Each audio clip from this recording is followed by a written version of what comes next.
14 servants, 14 masters, a ruler, a homunculus, and whatever other side characters they feel like throwing in there as well. That's Fate Apocrypha's cast. You can obviously tell that that's a lot of people, even for a 25 episode series. So keeping track of all of them, like who's that servant class, who's that master, what's their noble phantasm, and all that other junk can get a little bit difficult. Especially considering that in the span of 4 episodes, they've already introduced all the servants and most of the masters.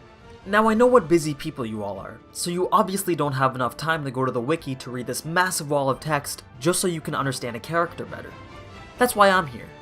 I've decided to start a mini-series where I go through each of the servant classes and explain the hero chosen for that class, along with their past, their noble phantasm, as well as any other abilities that they might have, and then I'll theorize a bit on what their purpose is in the Holy Grail War, or who they may fight against in the future. You don't have to worry about any spoilers though. In terms of plot, I won't reveal anything that hasn't already been revealed in the latest episode of the anime. Also, if you're on board with a mini-series like this, then let me know in the comments below. Now let's get started. Alright, so obviously from the title of the video, the character that I chose to start the series with was Ruler. But before we get into who Fate Apocrypha's specific ruler is, let's first talk about the ruler class in general.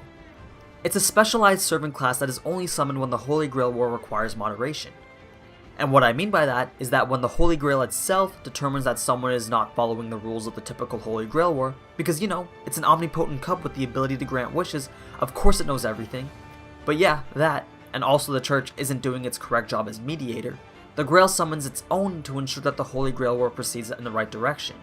Ruler also can't be biased towards any single person or faction and is supposed to act solely to fulfill the will of the Grail, and the will of the Grail is a proper completion of the Holy Grail War. Now, in order to be summoned as a ruler, there are some conditions that have to be met. You literally have to be Jesus Christ or the next closest thing. You basically have to have no desire to win the Grail, which means no desire to have a wish fulfilled. Which is why the people that are most often rulers are saints, since they are the people that have lived the most fulfilling lives without regrets. That brings us to Joan of Arc, the ruler in Fate Apocrypha.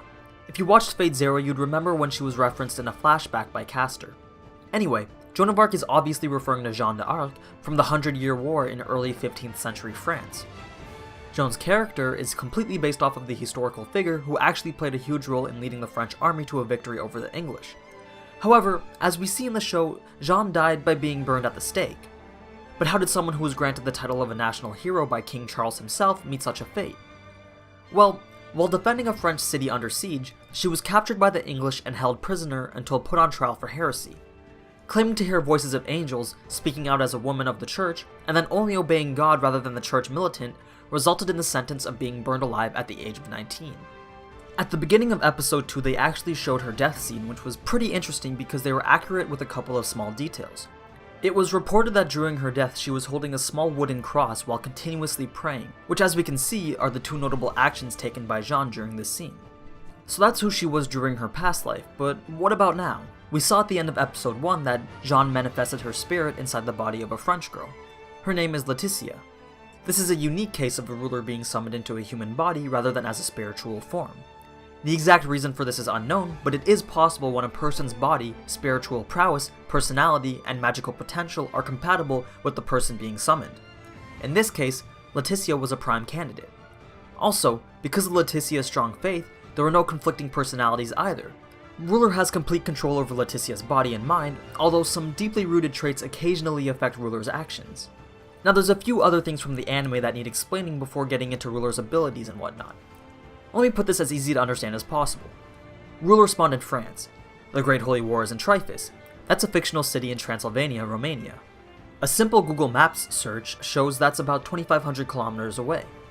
All servant spirits have the ability to teleport, but since she's in a human body, she has to travel by other means, which is why we see her on the bus. This explains a bit of Jeanne's confusion while on the bus. She suspects that something is wrong with the war because under normal circumstances, she would have been spawned in Trifis in her spiritual form. Let's move on to her weapon now. It may have been hard to tell considering during her fight with Karna, she didn't really use it. But that's actually a flagpole. It can be easily mistaken for a lance if you look at it at first glance. But you can tell that it's clearly a fabric wrapped around the pole. And if you look closely enough, you can see the edge of the fleur-de-lis printed on it, which in case you didn't know was used as the symbol in the French coat of arms. I tried to find the exact flag, but the closest thing that I could find to it was this picture here. But yeah, I just find it pretty funny that I recently talked about a main character that used an umbrella to fight, and now we have one that uses a flagpole. And if we do ever get to see Ruler fight for real, I'm really hoping it looks something like this.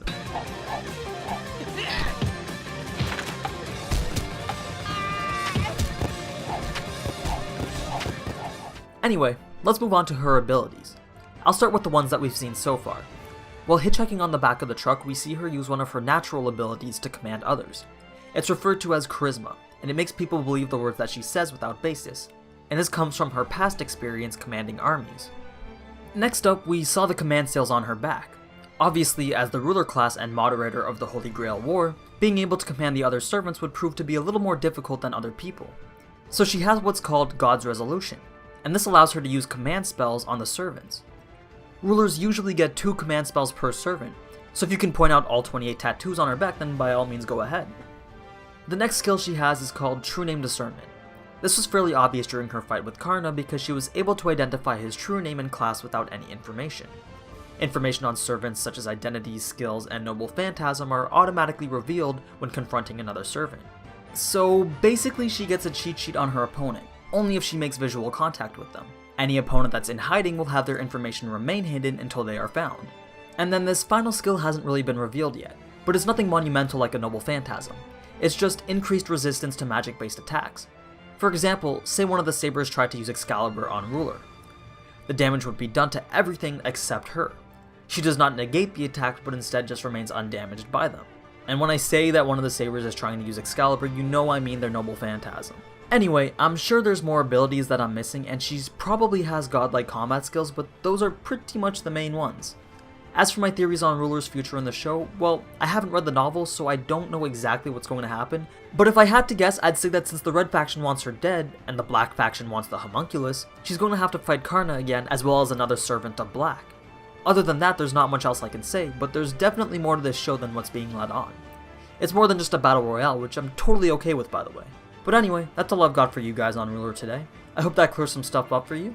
For my next episode, I'm thinking of doing the Saber class, but if you have something else in mind, then let me know in the comments below. As always, thanks for watching, and if you enjoyed this type of anime content, then you already know what to do. So until next time, ciao!